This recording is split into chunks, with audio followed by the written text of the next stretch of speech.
축원합니다. 아멘. 할렐루야. 네. 할렐루야. 아멘.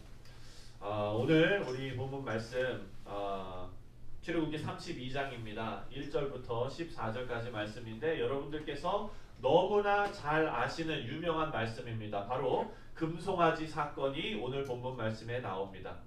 여러분, 모세가 산에 올라가서 하나님의 계시를 받는 동안에 산 아래에서 있는 백성들은 금송아지 우상을 만들어서 섬겼습니다. 모세가 올라간 지 40일이 지났는데 모세가 돌아오지 않자 모두 불안했습니다. 그리고 그 시간을 믿음으로 참아내지 못하고 아론이 주도해서 금송아지 우상을 만들었습니다. 1절 말씀을 보니까 백성이 모세가 산에서 내려옴이 더딤을 보고 모여 백성이 아론에게 이르러 말하되 일어나라, 우리를 위하여 우리를 인도할 신을 만들라. 이 모세 곧 우리를 애굽 땅에서 인도하여 낸 사람은 어찌 되었는지 알지 못함이니라. 이렇게 말합니다. 여러분, 지금 모세는 아주 중요한 일을 하고 있죠. 바빴을 것입니다. 하나님 말씀을 그냥 얼마나 집중해서 들었을까요? 생각해보면 하나님께서 모세와 이스라엘 백성들에게 자, 내가 지금 모세하고 작업을 해야 되니까 이게 한 40일 걸리거든. 그러니까 40일 동안 딴 생각하지 말고 여기서 잘 있어라. 이렇게 이야기를 하고 올라가셨더라면, 그렇게 이야기를 하고 모세를 불러서 작업을 하셨더라면 아마 혹시나 이스라엘 백성들이 기다리고 있었을지 모르겠어요. 네. 그런데 여러분, 이스라엘 백성들에게 하나님께서 아무 말씀도 하지 않으셨습니다.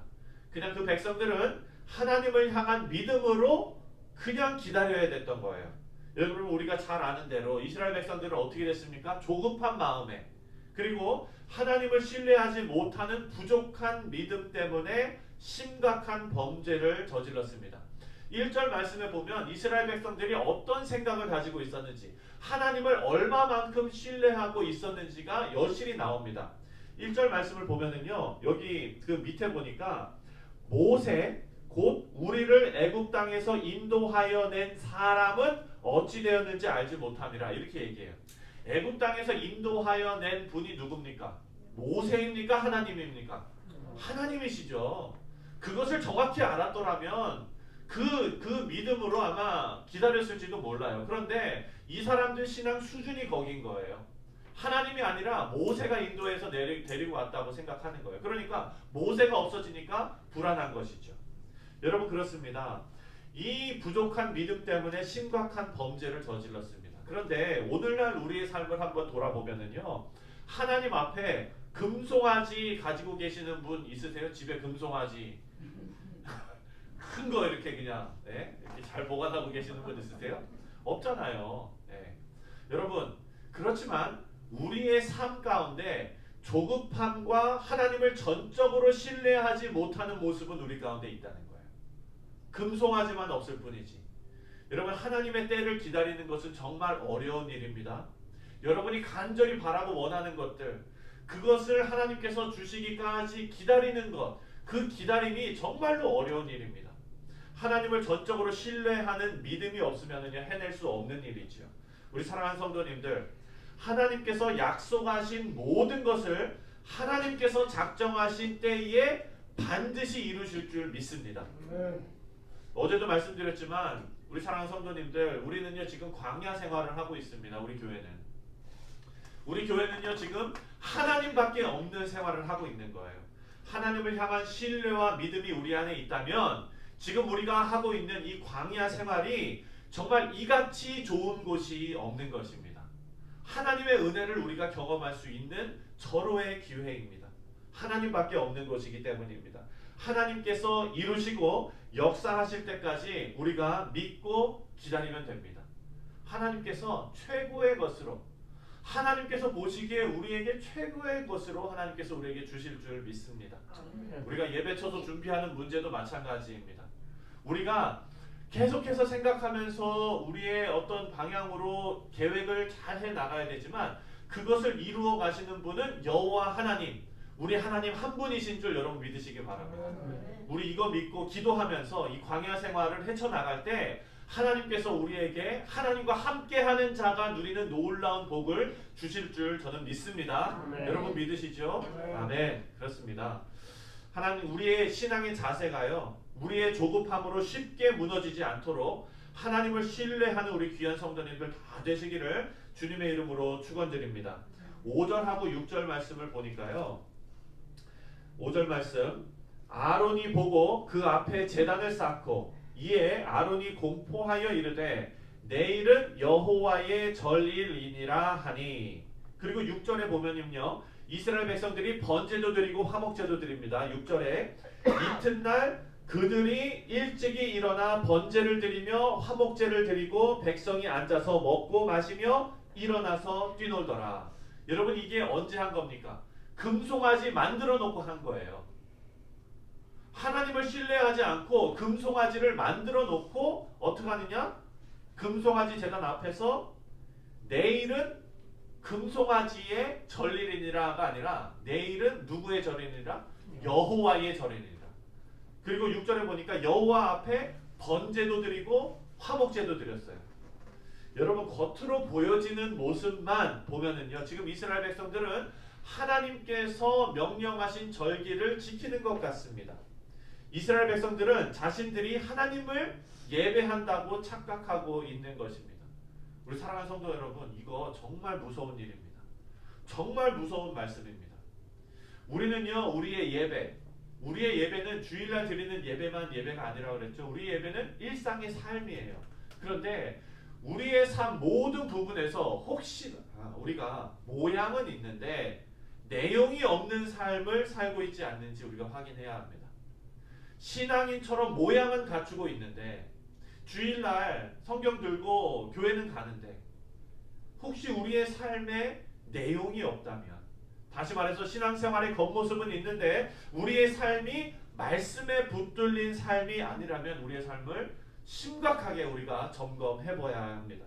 여러분 명목적인 그리스도인이라는 말이 있습니다. 그냥 이름만 그리스도인인 것입니다. 이런 그리스도인은 하나님께 인정받지 못합니다. 이스라엘 백성들이 지금 번제와 화목제는 번지르르 하게 하나님 앞에 올려드립니다. 그렇지만 하나님은 그것을 받지 않으십니다. 그 제사에 중요한 내용이 빠져있기 때문입니다. 하나님을 그들의 삶에 전적으로 신뢰하는 그 마음가짐이 없는데 하나님께서 그 제사를 받으시겠습니까? 우리 사랑하는 성도님들, 경건의 모양만 가지고는 하나님께 인정받을 수 없습니다. 우리가 하나님 한 분으로 충분한 말씀에 붙들린 성도님들 다 되시기를 주님의 이름으로 축원드립니다. 하나님께서는요, 이런 이스라엘 백성들에게 진노하십니다. 9절하고 10절 말씀입니다. 9절과 10절에 여호와께서 모세에게 이르시되 내가 이 백성을 보니 목이 뻣뻣한 백성이로다. 그런즉 내가 하는 대로 두라. 내가 그들에게 진노하여 그들을 진멸하고 너를 큰 나라가 되게 하리라. 여러분 200만 명이 넘는 그런 사람들입니다. 그 사람들을 하나님께서 다 진멸하시겠다고 말씀하십니다. 그리고 하나님께서 모세를 통하여 다시 하나님의 뜻을 이루시겠다 말씀하세요. 하나님께서요 이렇게 하실 수 있는 분이세요. 하나님 나라를 위해서 이루어 나가시는데 하나님 나라를 위해서 저와 여러분이 꼭 필요한 게 아니에요. 여러분 하나님의 나라를 위해서 하나님께서 그냥 또 해 나가시면 되거든요. 그런데 하나님의 진노 앞에 모세가 두려움과 그리고 또한 떨리는 마음으로 하나님 앞에 섭니다. 모세가 서는데 13절 말씀을 보면은요, 모세가 하나님 앞에 이렇게 말씀합니다. 주의 종 아브라함과 이삭과 이스라엘을 기억하여 주소서. 주께서 그들을 위하여 주를 가리켜 맹세하여 이르시기를 내가 너희의 자손을 하늘의 별처럼 많게 하고 내가 허락한 온 땅을 너희의 자손에게 주어 영원한 기업이 되게 하리라 하셨나이다. 하나님 앞에 서서 자비를 구하는 거예요. 근데 이 자비를 구하는 이 모세의 모습이 너무나 귀합니다. 하나님의 마음을 알고 있는 그런 기도인 거예요. 여러분 생각해 보십시오. 이스라엘 백성들이 하나님의 마음을 속상하게 하고 하나님을 배신한 것이 한두 번입니까? 생각해 보세요. 아담과 하와 이후에 이 땅의 인류가 이제 태어나서 계속해서 번성하고 있습니다. 그런데 죄밖에 없었잖아요. 우리가 담임 목사님 창세기 강해를 쭉 들으면서 우리가 본 것이 그것이잖아요. 인간은요 죄로 빠져가는 사람들밖에 없는 거예요. 그러니까 하나님께서 심판하셨죠. 뭘로 심판하셨죠? 홍수로 그냥 확 한번 쓸어버리셨잖아요. 그렇게 하고 홍수가 끝나고 노아의 자손을 통해서 하나님께서 또 이제 하나님의 뜻을 이루어 나가시면서 어떤 언약을 주셨습니까? 무지개의 약속을 주셨잖아요. 다시는 물로 심판하지 않겠다. 그 무지개의 약속을 주셨어요. 그런데 그렇게 하나님의 심판을 경험한 노아의 자손들도 어떻게 됐습니까? 범죄했어요. 어떻게 범죄했어요? 뭐 만들었죠? 바벨탑 만들었잖아요. 예. 그런데 바벨탑을 만들고 하나님께서 그 노아의 후손들을 다시 한번 물로 심판하셨습니까? 심판 안 하셨어요. 하나님께서 작정하신 거예요. 이 인간들은 이 화상들은 내가 아무리 정말 이렇게 해도 내 말을 듣지 않는 이런 자들인데 내가 이거 심판 계속 해봤자 무슨 소용인가. 이제는 내가 내 뜻을 내가 이루리라. 하나님께서 이제 이루어 가시는 거예요. 그래서 하나님께서 누구 부르십니까? 아브라함을 부르시잖아요. 오늘 13절 말씀에 모세가 그거를 하나님 앞에 말씀하는 거예요. 하나님 우리의 역사를 다 아시잖아요. 하나님 우리가 범죄하는 거 다 아시잖아요. 이 200만이 넘는 이 백성들 하나님 정말 바보같이 정말 의지가 약하고 믿음 없는 백성인 거 하나님 다 아시잖아요. 그래서 하나님께서 아브라함을 부르셨잖아요. 그리고 이삭과 이스라엘을 하나님께서 부르셨잖아요. 그들도 온전하지 않았잖아요. 그렇지만 하나님께서 그들을 정말 이런 표현 뭐하지만 멱살 잡고 끌고 가셨잖아요. 네. 하나님 진짜 그렇게 하셨어요. 아브라함도 어떻게 했습니까? 거짓말하고 애국 가가지고 막 여러분 다 아시잖아요. 그런데 하나님께서 그까지 끌고 가십니다. 여러분 그 하나님께서 저와 여러분을 끌고 가시는 줄 믿으시기 바랍니다. 네. 하나님께 자비를 베풀어 달라고 간구하고 있습니다. 여러분 이런 모세의 모습 여러분이라면 할 수 있을까요? 진노하시는 하나님 앞에 그 진노를 몸으로 다 받으면서 중보자로 설 수 있는 그런 믿음이 우리 가운데 있나요? 모세의 이런 모습은요, 인류의 타락을 다 죽을 수밖에 없는 사람들을 주 예수 그리스도께서 십자가에 달려 돌아가심으로 중보자로서 이 땅에 오신 예수 그리스도의 모습을 거기서 발견하게 됩니다. 하나님의 진노를 그리스도께서 온몸으로 다 받으시고 그리고 그것을 생명으로 바꾸어 저와 여러분에게 주셨습니다. 14절 말씀을 보니까 14절에 하나님께서 하나님의 뜻을 돌이키십니다. 14절 말씀 여호와께서 뜻을 돌이키사 말씀하신 화를 그 백성에게 내리지 아니하시니라. 아멘. 여러분 한번 생각해 보세요. 저는 이거 읽으면서 아무 생각 없이 읽을 때 어떻게 읽었냐면은 야 하나님도 변덕이 심하시구나. 이렇게 그냥 화를 이렇게 내셨다가 또 그냥 아이 그래 그냥 넘어가자 이렇게 하시는구나. 여러분 가정교육할 때 제일 안 좋은 게 이런 겁니다. 화 한번 딱 집어넣고 그리고서 또 그냥 잠깐 돌아가면 해 하고 이렇게 하는 엄마들. 네. 애들이 그 다음부터는 어떻게 합니까? 화를 빡 내도 안 쫄아요. 네. 엄마 말씀 안 들어요. 네. 여러분 범죄한 사람들 정말 모자란 사람들은요 그렇게 화를 참아주시는 어머니의 그 뜨거운 사랑을 모르고 어머니한테 기어오릅니다. 이스라엘 백성들도 마찬가지예요.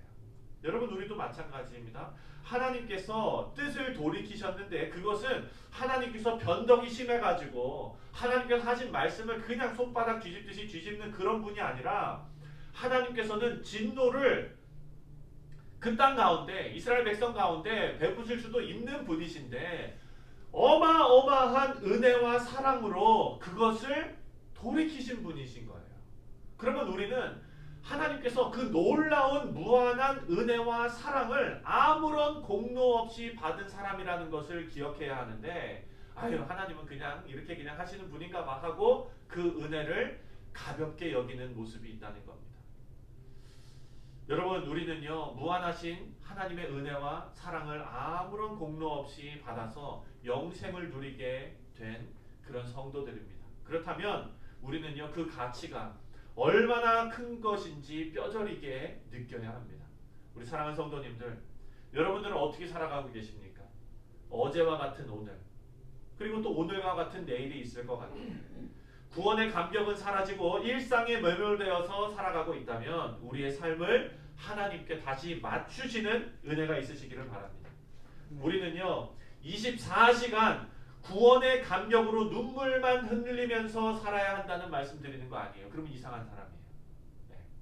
여러분 생각해 보세요. 여러분의 자녀가 학교도 안 가고 집에서 밥도 안 먹으면서 어버이 은혜 노래만 부르고 있다고 생각해 보세요. 나실 때 괴롭고 아무것도 안 하고 눈물 흘리면서 어머니 사랑해요 이거만 하고 있다고 한번 생각해 보세요. 그만큼 답답한 일도 없는 거예요. 하나님께서 저와 여러분에게 원하시는 거 그거 아니에요. 하나님께서는요 부모의 마음을 뼛속 깊이 품고 그리고 일상을 충성하며 사랑하며 은혜를 생각하며 열심히 살아가는 모습을 하나님께서 원하시는 줄 믿으시기 바랍니다. 그래서 우리가 어떤 삶을 살아가느냐가 우리가 얼마나 용서받은 자로 살아가는가를 말해주는 것입니다. 하나님의 은혜가 절절히 느껴지시는 분은 하나님 앞에 충성할 수밖에 없습니다. 우리 성도님들, 오늘이 하나님께서 저와 여러분에게 주신 귀한 하루입니다. 이 하루 하나님께 용서받은 자로서 그 감격이 우리 가운데 마음속 깊이 있고 그리고 그 감격으로 오늘 하루 주께 충성하시는 하루 되시기를 주님의 이름으로 축원드립니다. 기도하겠습니다. 하나님 감사합니다. 우리의 삶에 하나님께서 주신 그 은혜와 사랑이 너무나 큽니다. 하나님, 우리가 그 사랑에 감격하여 살아가는, 그리하여 하나님 앞에 충성하는 모습으로 우리의 감격이 나타나는 주여 귀한 우리 성도들 다 되게 하여 주시옵소서. 감사드리며 예수님의 이름으로 간절히 기도합니다. 아멘.